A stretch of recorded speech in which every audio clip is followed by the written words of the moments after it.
حضور نے فرمایا کہ جو اچھے لوگوں کی صحبت ہے وہ عطر فروش کی طرح ہے جو عطر بیچتا ہے. تو فرمایا کہ 3 چیزیں ہیں. یا تو آپ اس سے کوئی عطر خرید لیں گے. ظاہر ہے کہ جب آپ جاتے ہیں کسی دکان پہ تو طرح طرح کے عطر، تو کوئی خوشبو آپ کو پسند آ جائے گی تو خرید لیں گے، اور اگر نہیں تو عطر والوں کی عادت ہوتی ہے کہ وہ آپ کو عطر لگا دیتے ہیں. یہ عطر فروش کا ظرف ہوتا ہے، یہ اس کی عادت ہوتی ہے کہ اس کے پاس آنے والوں کو وہ تھوڑا تھوڑا عطر لگا دیتا ہے. باقی سودوں والے نہ سیمنٹ کی دکان پہ جائیں تو وہ بوری نہیں دیتا. آپ بجری والی دکان پہ جائیں تو یہ تو نہیں ہے کہ وہ آپ کو کہتا ہے کہ چلو آپ اتنے داوڑے بجری کے لے جاؤ. سریے والے کے پاس جائے تو وہ سریا بھی نہیں دیتا. لیکن عطر والے کا مزاج الگ ہوتا ہے. جب بھی اس کی دکان پہ آپ چڑھتے ہیں وہ تھوڑا سا عطر لگا دیتا ہے. تو فرمایا یا تو تم خود خرید لو گے یا وہ تم عطر لگا دے گا. اور پھر فرمایا اگر یہ دونوں چیزیں نہ ہوں، ہوتے بعض عطر والے نہیں لگائیں گے، تو جب تک بیٹھے رہیں گے خوشبو آتی رہے گی. تینوں جیسے سار شہی والے میں تو اچھی صحبت میں بیٹھنا چاہیے. اور برے شخص کی مثال کیسی ہے؟ فرمایا کہ جس طرح بٹی پھونکنے والے کی مثال ہے، جو بٹی جلائے ہوئے ہوتا ہے. یا تو کوئی چنگاری اڑے گی اور تمہارے لباس پہ پڑے گی، تمہارے لباس کو جلا دے گی. جو دھونی دما رہا ہوتا ہے تو وہ اس سے کوئی چنگاری اڑ کے تمہارے لباس کو جلا دے گی. اور اگر ایسا نہیں ہے تو جتنی دیر تک بیٹھے رہو گے تو ناک میں، کانوں میں، آنکھوں میں دھواں پڑتا رہے گا، اس کا تعفن اور بدبو تمہیں سہنا پڑے گا. تو اب وہاں بیٹھو گے یا کپڑے اور بدن جل جائیں گے، یا پھر اس کی بدبو اتنی دیر تک سہنی پڑے گی. اور اتنی دیر تک دھوئیں میں بیٹھے رہے تو اٹھ کے آؤ گے تو دیر تک اس کے اثرات بھی رہیں گے. تو حضور نے فرمایا کہ یہ ہے اچھے بندے کی صحبت اور یہ ہے برے بندے کی صحبت. اللہ اکبر. تو اس لیے ہمیں اچھے بندوں کی صحبت اختیار کرنی چاہیے. رومی بولے تا توانی دور شو از یار بد. تا توانی دور شو از یار بد، یار بد بدتر بود از مار بد. جہاں تک ممکن ہو بری صحبت سے بچ کے رہنا، برے یار سے بچ کے رہنا، اس لیے کہ برا یار برے سانپ سے بھی برا ہے. فرماتے ہیں اس لیے کہ جو سانپ لڑتا ہے تو جان لیتا ہے، برا یار لڑتا ہے تو ایمان لیتا ہے.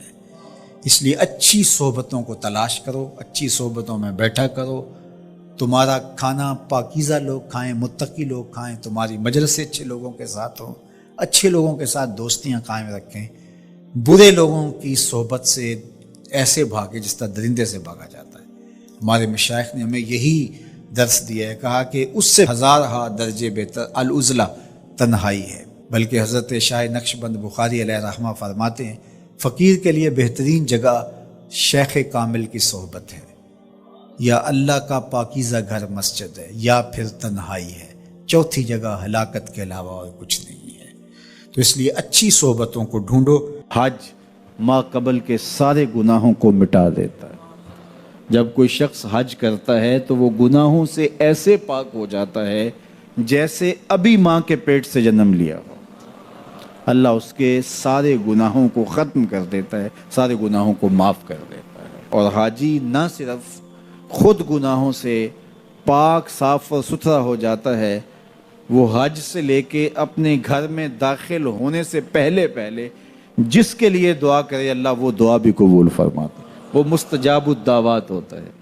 اس لیے جب کوئی حج کے لیے جا رہا ہو تو مستحب یہ ہے کہ جانے والا لوگوں کو مل کے جائے، رشتہ داروں کو، دوستوں کو. اگر اس کے پاس وقت ہے، فرصت ہے، حالات ایسے ہیں تو وہ جائے اور جا کے جتنے لوگوں کو ملا جا سکتا ہے، اگر کسی سے زیادتی کی ہے تو معافی تلافی کروا لے، ان کو مل کے جائے.